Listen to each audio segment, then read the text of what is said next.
Bismillahirrahmanirrahim.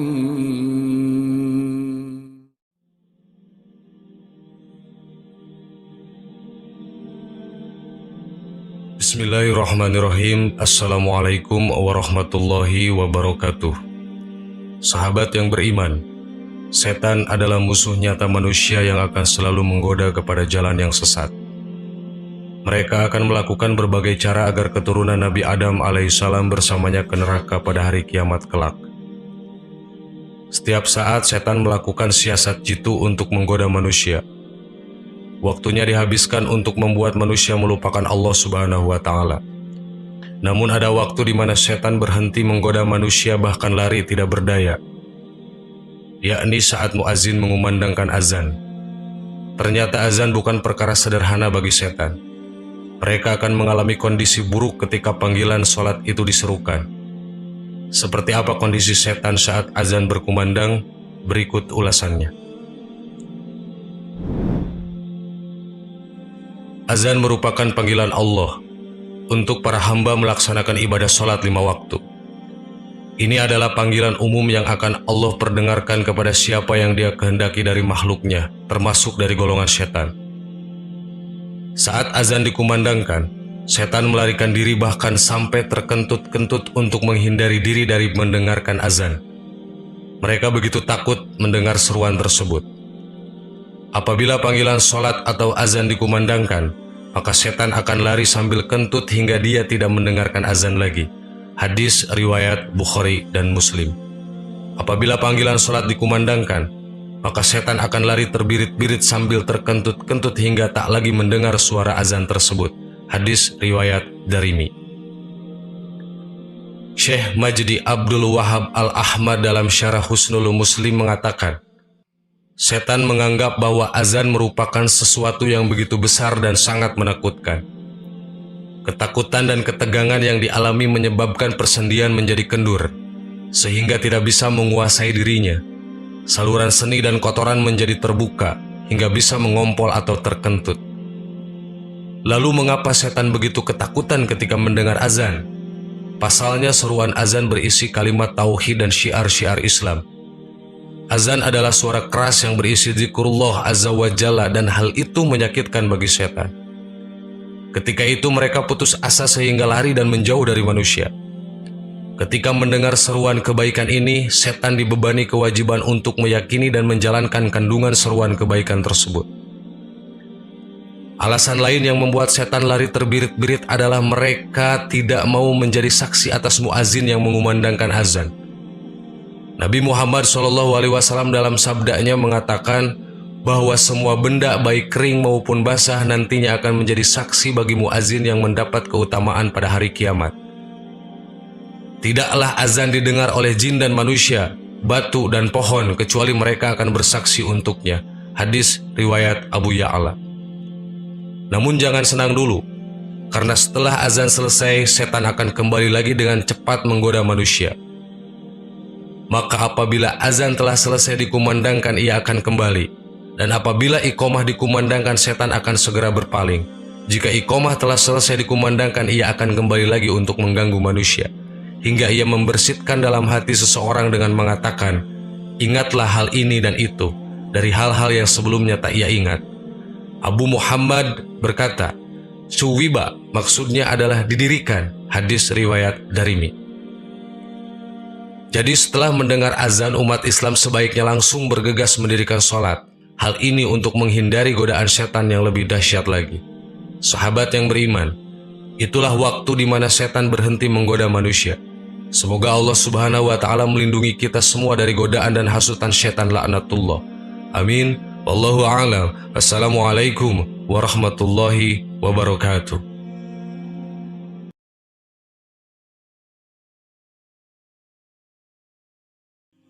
Bismillahirrahmanirrahim. Assalamualaikum warahmatullahi wabarakatuh. Sahabat yang beriman, kiamat merupakan hari penghabisan alam semesta atau berakhirnya kehidupan di dunia sesuai dengan kehendak Allah Subhanahu wa Ta'ala. Tidak ada yang mengetahui kapan pastinya kiamat tersebut akan terjadi. Allah hanya memberitahu kita mengenai tanda-tanda datangnya hari kiamat yang harus diwaspadai. Gunung-gunung berjalan, langit terbalik dan bumi bergoncang. Orang yang hamil akan melahirkan bayinya. Orang yang menyusui lupa pada anak yang disusuinya. Anak-anak jadi ubanan, matahari mengalami gerhana, manusia lupa diri dan setan pun bingung. Allah Subhanahu wa Ta'ala berfirman, sesungguhnya goncangan pada hari kiamat adalah goncangan yang sangat besar. Quran Surat Al-Hajj ayat 1. Hari kiamat adalah kepastian yang akan datang jika tiba saatnya. Tidak ada satu orang pun yang tahu kapan kiamat itu datang. Bahkan manusia paling mulia sekalipun Nabi Muhammad SAW juga tidak tahu kapan kiamat akan datang. Ketika datang hari itu, maka tidak ada seorang pun yang bisa bersembunyi menghindari kiamat. Begitu juga dengan iblis yang sering melakukan dosa semasa hidupnya. Pada hari kiamat kelak, semua makhluk yang bernyawa akan mengalami kematian dan tidak ada satupun yang bisa menyelamatkan diri. Lantas, bagaimanakah dengan makhluk ciptaan Allah lainnya seperti para iblis? Apakah mereka akan mati pula saat hari kiamat itu tiba? Berdasarkan kitab karya agung dari Imam Abdurrahim, ketika hari kiamat tiba, iblis dan bala tentaranya juga akan mengalami yang namanya kematian. Lalu bagaimana proses sakaratul maut yang akan dialami oleh iblis? Berikut informasinya. Allah Subhanahu wa Ta'ala berfirman, hai malaikat maut, sesungguhnya aku menciptakan bagimu sebanyak bilangan orang-orang yang pertama sampai yang terakhir sebagai pembantu. Dan aku menjadikan untukmu kekuatan langit dan bumi. Dan sesungguhnya hari ini aku memberimu pakaian kemurkaan. Maka turunlah dengan kemurkaanku dan cambukku pada iblis yang terlaknat. Maka timpakanlah kematian kepadanya dan bawalah padanya pahitnya kematian orang-orang dari yang pertama sampai yang terakhir dari manusia dan jin dengan berkali-kali lipat. Dan bawalah besertamu 70.000 malaikat Jabaniyah, beserta setiap malaikat sebuah rantai dari neraka lazza. Lalu malaikat maut memanggil para malaikat untuk membuka pintu-pintu neraka. Maka turunlah malaikat maut dengan rupa yang sangat menakutkan dan menyeramkan. Setelah sampai di hadapan iblis, malaikat maut menangkapnya hingga pingsan. Iblis menjerit dengan jeritan yang seandainya seluruh penghuni langit dan bumi mendengarnya, maka pingsanlah mereka sebab jeritan iblis tersebut. Seperti yang diketahui bahwasannya iblis dan bala tentaranya meminta keringanan kepada Allah Subhanahu wa Ta'ala agar ditangguhkan kematiannya hingga hari kiamat kelak. Saat hari kiamat kelak, iblis akan mengalami saat-saat yang begitu menyakitkan. Tatkala kiamat tiba, maka itu akan menjadi saat-saat yang sangat menyakitkan ketika malaikat maut mendatanginya dan mencabut nyawanya dengan sangat kasar sekali. Pada saat hari kiamat nanti, malaikat maut akan membentak kepada iblis, berhentilah kamu iblis laknatullah. Rasakanlah kepedihan kematian sebagaimana yang dirasakan oleh orang-orang yang engkau sesatkan dalam beberapa abad selama engkau hidup, dan inilah hari yang ditentukan oleh Allah Subhanahu wa Ta'ala terhadap kamu. Maka kemanakah kamu hendak lari? Maka larilah iblis ini ke arah timur, dan ketika sampai di timur, malaikat maut sudah berada di sana. Iblis pun berlari ke arah barat dan malaikat maut pun sudah berada di sana.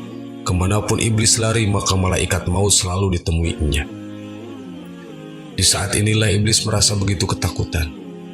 Ia mencoba berlari untuk menghindari malaikat maut tersebut, namun kemanapun iblis itu menghindar, malaikat maut selalu saja bisa menemukannya. Lebih ringan cahaya daripada api antara bahan pembuatan malaikat dan iblis, sehingga malaikat selalu lebih cepat daripada kecepatan iblis. Tidak ada satu tempat pun yang bisa dijadikan sebagai persembunyian pada saat hari kiamat kelak. Kemudian iblis mencoba lari ke makam Nabi Adam alaihissalam dan berkata, karena kamulah aku mendapat laknat. Dalam sekejap, malaikat maut telah sampai terlebih dahulu di hadapan iblis. Kemudian iblis bertanya, minuman dan siksaan apakah yang akan ditimpakan terhadapku? Kamu akan diberi minum dari neraka lazza. Siksa yang kamu terima serupa dengan siksa ahli neraka tapi berlipat ganda. Mendengar ucapan malaikat maut tersebut, iblis pun jatuh berguling-guling ke tanah sambil menjerit sekuat-kuatnya. Ia kemudian berlari-lari ke arah barat, ke timur, dan akhirnya sampai ke sebuah tempat di mana dia pertama kali diturunkan. Lalu malaikat Zabaniyah menurunkan gentolan, menarik dan menikamnya dengan tombak. Maka iblis itu pun mengalami naza atau proses pencabutan nyawa dan sakaratul maut yang teramat menyakitkan. Pada saat itu, bumi bagaikan bola api karena dikerumuni oleh malaikat Jabaniyah yang menikam dengan bebatuan dari neraka, sehingga iblis merasakan siksa sakaratul maut yang amat sangat pedih dan menakutkan. Pada saat itu dipanggillah Nabi Adam alaihissalam dan istrinya Siti Hawa agar melihat iblis sekarat. Nabi Adam alaihissalam lantas memanjatkan doa, "Ya Allah, sesungguhnya Engkau telah menyempurnakan nikmat-Mu kepada kami." Demikianlah informasi mengenai sakaratul maut yang akan dialami oleh iblis dan bala tentaranya pada hari kiamat kelak. Meskipun iblis memohon ampun kepada Allah, mereka tidak akan pernah diampuni karena telah ingkar kepada perintahnya. Wallahu a'lam. Assalamualaikum warahmatullahi wabarakatuh.